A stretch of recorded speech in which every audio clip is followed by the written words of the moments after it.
Welcome again to continue our session. In previous sessions, we were discussed till then 76 questions of idioms and phrases. Today, we are going to forwarding discussion of idioms and phrases. So, question number 77. Chicken hearted. Chicken hearted का meaning होता है Hindi meaning कायर, और कायर का English meaning है lacking करेज. ये common sense के बेसिस पे हम लोग इसको बना सकते हैं. अगर एमसीक्यू बेसिस पे ऐसा क्वेश्चन रहे तो हम लोग इसको सॉल्व कर लेंगे. Lacking courage and कोवार्डली.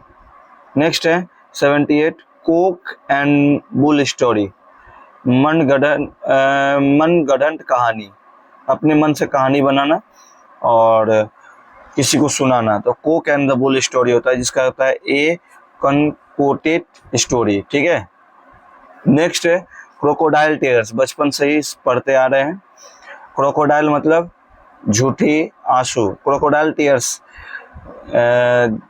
मगरमच्छ के आंसू, यानी कि दिखावटी आंसू हो जाता है. मगरमच्छ जो रोता है दिखावटी रोना होता है. एक कहानी भी पढ़े हम लोग बचपन में, बंदर और मगरमच्छ. और वो बंदर को फंसाने के चक्कर में वो मगरमच्छ झूठी आंसू रो करके उसका कलेजा का मांग कर लेता है. नेक्स्ट है अ फॉल्स, इसका इंग्लिश मीनिंग है a false display of grief. Cross swords, लड़ना. टू क्वारल्स और fight. Cry for the moon, जिसका हिंदी मीनिंग होगा किसी असंभव वस्तु की कामना करना. अब जैसे कि हम सूरज पे जाके खड़े होकर के वहां से पतंग उड़ाएंगे, ये तो इम्पॉसिबल थिंग्स है ना. तो cry for the moon, impossible things, किसी असंभव वस्तु की कामना करना. सपोज डैट सूरज की एक टुकड़ा अपने पास रखना, सूरज की एक टुकड़ा अपने दोस्तों के घर में भेज देना, ये सभी चीज impossible. To desire the unattainable, ये सभी चीज undesirable. Unattainable means that the impossible. अब यहाँ पर किसी असंभव चीज की मांग करना, यानी कि आप ऐसा करिए कि आप अगर मून को अपने घर में रखना चाह रहे हैं, तो ये पॉसिबल है क्या? नहीं. तो क्राई फॉर द मून. उसके बाद नेक्स्ट है cry over spilled milk. Cry over spilled milk means व्यर्थ पछताना, बिना मतलब का, जिससे होने जाने का कुछ है ही नहीं और उसके बारे में बार बार सोच करके उसके बारे में पछताना, पश्चाताप करना. तो इसका मीनिंग हो जाता है क्राई ओवर स्पिल्ड मिल्क, जिसका इंग्लिश मीनिंग होगा regret. Regret in veins for what can not be undone. ठीक. नेक्स्ट है cry a sorry story. Cry a sorry figure, जिसका हिंदी मीनिंग होता है अपने प्रयास से तनिक भी प्रयास न छोड़ना, यानी कि अपने तरफ से पूरा लग जाना उस कार्य करने के लिए. तो क्राई अ सॉरी फिगर. तो to give a poor show, ठीक है, इंग्लिश मीनिंग हो जाएगा. नेक्स्ट है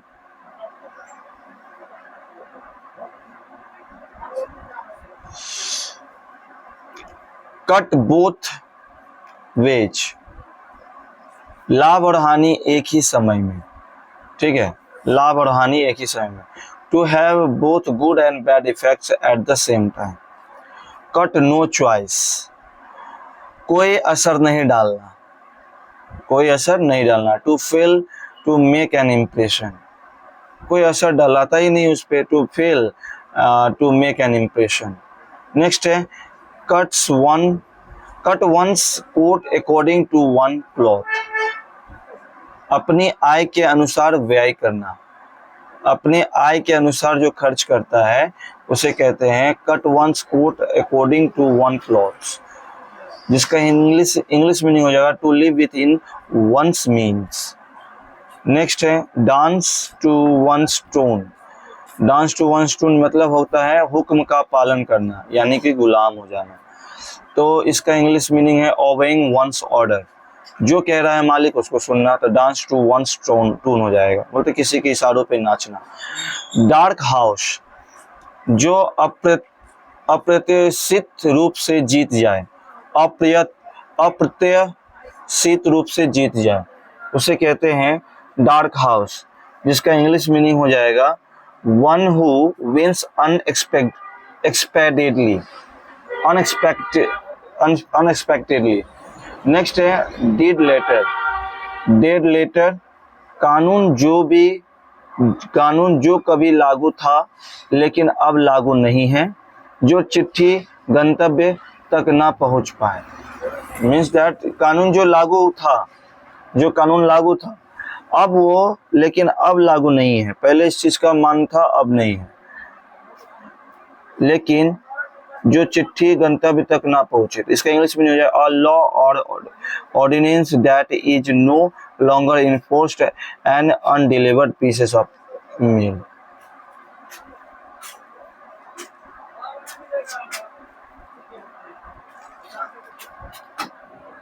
नेक्स्ट है 90 नंबर डिमोक्लिस स्वॉर्ड्स, जिसका मतलब है सिर पर मंडराता खतरा। सिर पर मंडराता खतरा, इसका मीनिंग हो जाएगा Damocles swords, English meaning constant threat. Next है डाई और डॉग्स डेथ, लज्जाजनक मौत करना।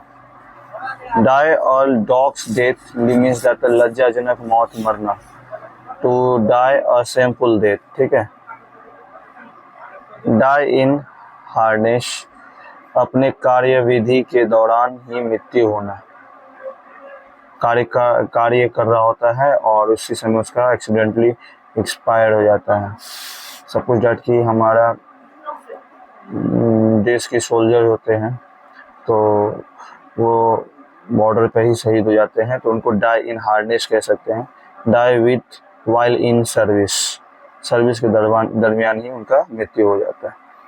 डॉग इन अ मैनेजर, जो दूसरों को उस सुख का भोग करने नहीं देता जो उसके किसी काम का नहीं। Dog in a manager, a person who prevents others from enjoying what he cannot. Donkey years, donkey years का मतलब होता है काफी समय बाद। A long time, draw a line, मर्यादा तय करना। Set a limit, duck in a thunderstorm, व्यथा में। In a painful condition, eagle eyed, तेज नजर वाला। With in keens eye sight. Eat humble pie means that शर्मिंदगी झेलना। To make a humble apology, accept humiliations. Eat one's word, शब्द वापस लेना। Take a statement back. Next है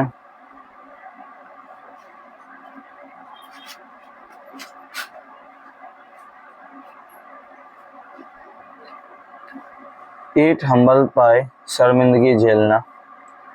to make a ह्यूमन्स apology and accept humiliations. Eat one's स्वार्ड, शब्द वापस लेना। Take a statement back, okay. Elbow room, काम करने की स्वतंत्रता। सफिशिएंट स्कोप टू मूव और फंक्शन। एंड इन स्मोक, कोई परिणाम न निकलना। Come to nothing, escape one's lips, बोल जाना। स्पीक unintentionally और unexpectedly। फेबियन पॉलिसी, जानबूझकर कोई मंदगत नीति, जिसका इंग्लिश मीनिंग होगा deliberate slow policy, policy of delaying decisions.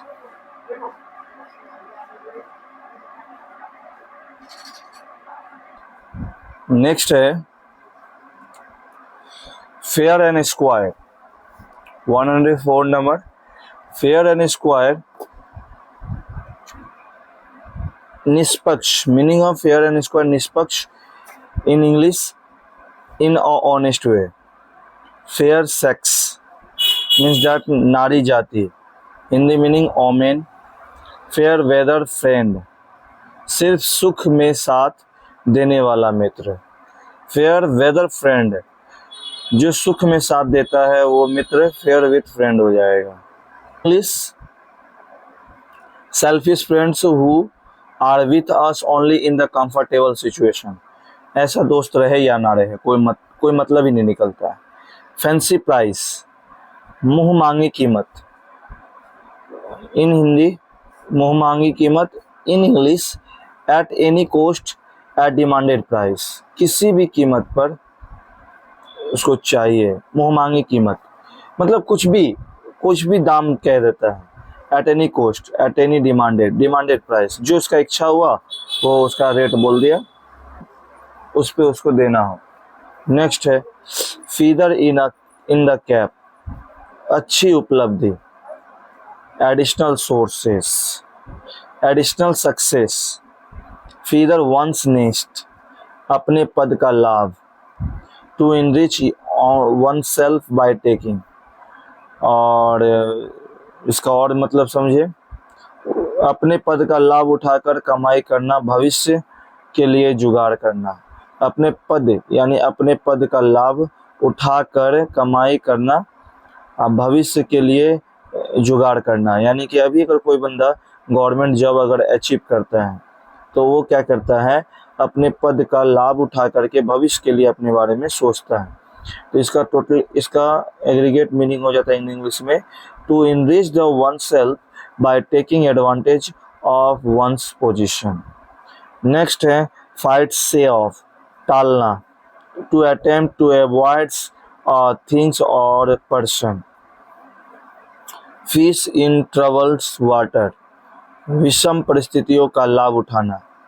To take advantage of the problem of other, यानी कोई व्यक्ति परेशानी में है और कोई व्यक्ति उसके साथ मदद करने की जगह पे उसका फ़ायदा उठा रहा है, तो वो बंदा होता है fish in trouble waters. Next है फिश आउट ऑफ वाटर, कष्टप्रद अवस्था में, out of one's usually comfortable, इसको हम ऊपर लाते हैं। हाँ,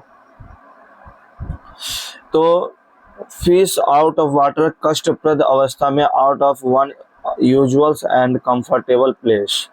फ्लाई इन द ऑन्टिमेंट, असुविधा, a slight unpleasant things that obstructs the enjoyment of the something. Fool's paradise, झूठी उम्मीद के में खुशी होना, झूठी उम्मीद में खुश होना फुल पैराडाइज होता है। A state of the being happy for foolish or unfounded reasons. 40 wings, झपकी, और नैप, यानी झपकी आता है नींद का, उसको हम झपकी बोलते हैं। 40 wings जिसको ऑन नैप भी कहते हैं। फ्रेंच लीव, बिना सूचना की अनुपस्थिति होना, बिना सूचना के अनुपस्थित होना। और लीव विदाउट इंफॉर्मेशन और परमिशंस, फ्रेंच लीव कहते हैं उसको। नेक्स्ट है an additional benefit, French benefits, वेतन के अलावा मिलने वाला लाभ। वेतन के अलावा मिलने वाला लाभ होता है an additional benefit apart from salary. Next है from hands to mouth, from hand to mouth सिर्फ गुजारा भर, ठीक है। फ्रॉम हैंड टू माउथ का मतलब होता है सिर्फ गुजारा भर, providing only bare essential. Next है गैला डे, आनंदोत्सव का दिन, आनंद उत्सव का दिन, सेलिब्रेशन डे। नेक्स्ट है गेट अवे विथ, बच निकलना, टू स्कैप। नेक्स्ट है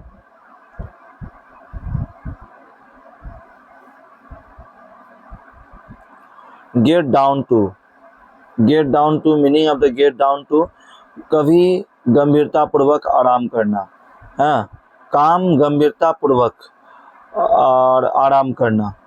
गेट डाउन टू, काम गंभीरता पूर्वक आरंभ करना, काम को बहुत ही कॉन्शियसली रूप से स्टार्टिंग करना। To attend commencement of the work very consciously, ये भी कह सकते हैं। और क्या है, to attend the work seriously, consciously, seriously, हाँ, ये सब। गेट इनटू अ शॉप, झंझट में पड़ना। Get into trouble, get into hot water, समस्याओं में फंसना, get into trouble, next दोनों का भी, get off the scot free, the meaning of the get off scot free, समस्या में ये अदंडित निकल जाना, यानी बिना किसी सजा का वहां से निकल जाना। तो टू इसका विदाउट पनिशमेंट, अगर कोई व्यक्ति भाग जाता है कहीं से तो उसको गेट ऑफ स्कॉप फ्री कहते हैं। अदंडित निकल जाना, गेट ऑन वंस नर्व्स, तंग करना, टू इरिटेट्स और एनॉय। गिबल गैबल, गिबल गैबल मूर्खतापूर्वक पूर्ण वार्तालाप, फुलिश टॉक। कभी कभी ऐसा दोस्त से कभी बात करते हैं जो टोटली ऐसा लगता है कि पूरा मूर्ख जैसा बात करता है, तो हम लोग उससे बात कर रहे होते हैं, गिबल गैबल होता है, मूर्खतापूर्ण वार्तालाप, फुलिश टॉक। नेक्स्ट है गिफ्ट ऑफ द गैब। गिफ्ट ऑफ द गैब का मीनिंग होता है चतुराई पूर्वक धारा प्रवाह, टैलेंट फॉर स्पीकिंग। कोई व्यक्ति का स्पिरिचुअलिटी बहुत अच्छा होता है तो गिफ्ट ऑफ द गैब होता है, पूरा मीनिंग समझते हैं हिंदी में, चतुराई पूर्वक धारा प्रवाह, बोलने की शक्ति, टैलेंट फॉर स्पीच। ये एक दिन में नहीं हो सकता है, इसका प्रैक्टिस बहुतों दिन का होता है, तब वो बोल पाता धारा प्रवाह, बोलने का शक्ति। गिव पीस ऑफ माइंड, डांटना, टू रिबॉक और scold, go through fire and water, कोई भी खतरा मोल लेना, टू ब्रेव एनी डेंजर। ठीक है, और हम आगे डिस्कस करते हैं। नेक्स्ट 130 आइडियम्स एंड फ्रेजेस, जिसका मीनिंग देख सकते हैं। जो पहला 130 में है जो कि है गो टू डॉग्स।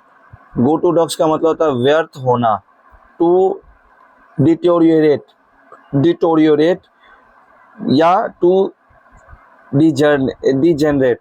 ठीक है, go to rack and ruin, विनाश होना, टू डिके और get destroyed. Good Samaritan, good Samaritan का मतलब होता है दयालु व्यक्ति, a person who helps and pays sympathy to those in distress. Grass widow का ऐसी विवाहित जिसका पति उससे दूर हो, ऐसी विवाहित जिसका पति उससे दूर हो, उसको ग्रास विडो कहते हैं, यानी कि ऐसी विवाहित जिसका पति उससे दूर हो। इसका बहुत अच्छा एग्जाम्पल होता है कि हमारे देश में जो भी इंडियन आर्मी की वाइफ होती है, उनके हस्बैंड सर्विस के लिए वो बॉर्डर पे तैनात होते हैं, तो उनकी वाइफ ग्रास विडो कहलाती है। ऐसी विवाहित जिसका पति उससे दूर हो, उसको हम ग्रास विडो कहते हैं। और वुमेन हु इज सेपरेटेड या डाइवोर्स और lives apart her from her husband, यानी ये डाइवोर्स का केस तो नहीं कह सकते, कह भी सकते, लेकिन बेसिकली हमारे इंडिया में आर्मी लोग के साथ ऐसा होता है, छुट्टी होता है तब उसके बाद वो अपने हस्बैंड और वाइफ से मिल पाता है। नेक्स्ट है ग्रीस द पाम, रिश्वत देना, टू ब्राइब। ठीक है, रिश्वत देना और रिश्वत लेना दोनों ही क्राइम है हमारे इंडिया में। ग्रीन रूम, अभिनेता का वेशभूषा का कमरा। ठीक है, a long in a theatres और study for the performance to get ready. Grist to the mill, फायदेमंद। ग्रिस्ट टू द मिल का मतलब होता है फायदेमंद, something that can be used for one's advantage. ठीक है, something that can be used for one's advantage. और हम लोग आगे देखते हैं questions. Halcyons day, halcyons day, wait, हाँ हेलक्योन्स डे है, जिसका मीनिंग होगा हेलक्योन्स डे जिसका बीते समय के खुशगवार दिन, बीते समय के खुशगवार दिन, यानी बीते हुए समय में जो खुशी का पल होता है उस दिन को हम हेलोकोन्स डे कहते हैं, जिसका peaceful days of the past के नाम से जाना जाता है। हैमर एंड सिकल, समाजवाद का प्रतीक, a symbolic representation of the communisms to in general. Hammers and tongs, बहुत अधिक मेहनत से, बहुत मेहनत से कुछ अचीवमेंट होता है तो उसको हैमर्स एंड टोंग्स कहते हैं। विथ ग्रेट एफर्ट्स और energy. Hands and glove with, साठ गांठ में। In close cooperations, in close cooperations. Hang by a thread, बहुत नाजुक स्थिति में। Be in a risky situation. Hard nut to crack, जटिल समस्या व्यक्ति, a difficult problems to solve, a persons difficulty to understand. Next है हॉल्स ओवर द कॉल, बुरी तरह से डांटना, to take to task, to reprimands, to scold badly. Next है have fingers in the pipe, किसी कार्य में शामिल रहना, तो इसका मतलब होता है to be involve in something. Have one's hands full, भरपूर काम होना, to be completely occupied. Have one's way, अपनी इच्छा के अनुसार, द वे वन वांट्स। ठीक है, उसके बाद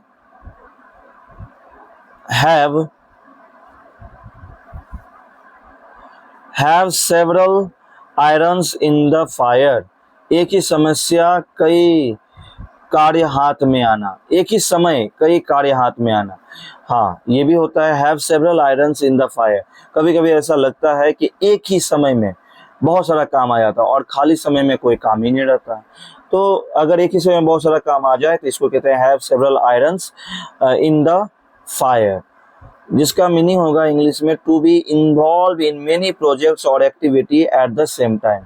मतलब कि एक ही समय में बहुत सारा ऑर्डर आ जाना, और ऐसे नहीं आना तो खाली बैठे रहना, अगर आता है तो बहुत सारा ऑर्डर आता है। Have several irons in the fire. Next है हैंड पिक्ड हस्बैंड, जोड़ू का गुलाम, बिल्कुल सही, ये वाइफ के गुलाम कह सकते हैं। तो hand picked husband the admires of one's own wife in a servile manner. Herculean task का होता है बहुत कठिन कार्य, जिसका इंग्लिश मीनिंग होगा task requiring tremendous effort. High and dry का मतलब होता है अकेला और वंचित अवस्था में। अकेला और वंचित अवस्था का मीनिंग होता है high and dry in English. तो अकेला एंड वंचित अवस्था में, तो इसका इंग्लिश मीनिंग हो जाएगा alone in a deprived situation. Deprived situation मतलब वंचित अवस्था में। हाई हैंडेड, निरंकुश, जिस पर कोई अंकुश ना हो। ओवर बियरिंग हो जाएगा निरंकुश। हाई लिविंग, ऐसे आराम की जिंदगी, ऐसो आराम की जिंदगी। हाई लिविंग स्टैंडर्ड बोलते हैं ना, ऐसो आराम की जिंदगी। तो living with comfort and luxury, यानी लंबरगिनी कार के साथ रहना, बहुत BMW सारे, मतलब बंगला होना, और जब मन जो इच्छा हो कर सके, ऐसे लाइफ स्टाइल को हम लोग बोलते हैं लग्जरियस लाइफ कहते हैं। इसका हाई लिविंग स्टैंडर्ड होता है, ऐसो आराम की जिंदगी, living with comfort and luxury. और इसका एग्जाम्पल में हम लोग कह सकते हैं कि Adani family and Ambani family, the luxurious family. Hit below the belt, गलत तरीके से प्रहार करना, तो to strike unfairly. Hit and jackpot, बड़ी कामयाबी मिलना। Gaining a big great success specially by luck. तो आज का सेशन हम यहीं पे एंड करते हैं, और उम्मीद करेंगे कि आप लोग को बहुत अच्छे से समझ में आया होगा आइडियम्स एंड फ्रेजेस। ये तीसरा पार्ट था, और चौथा पार्ट भी हम बनाएंगे इसके बाद, और हम लोग बहुत जल्दी नेक्स्ट सेशन में मिलेंगे, और उम्मीद करते हैं कि आप लोग को बहुत अच्छे से समझ में आ रहा है, और याद भी करेंगे और इसको नोट भी करेंगे। और एक सपोर्ट के लिए आपसे एक उम्मीद है कि कृपया करके लाइक, सब्सक्राइब एंड शेयर के इस पर्सपेक्टिविटी को फॉलो जरूर करें। उम्मीद है कि आप इतना जरूर करेंगे। आज के लिए इतना ही। Thank you, have a nice day, bye, good night.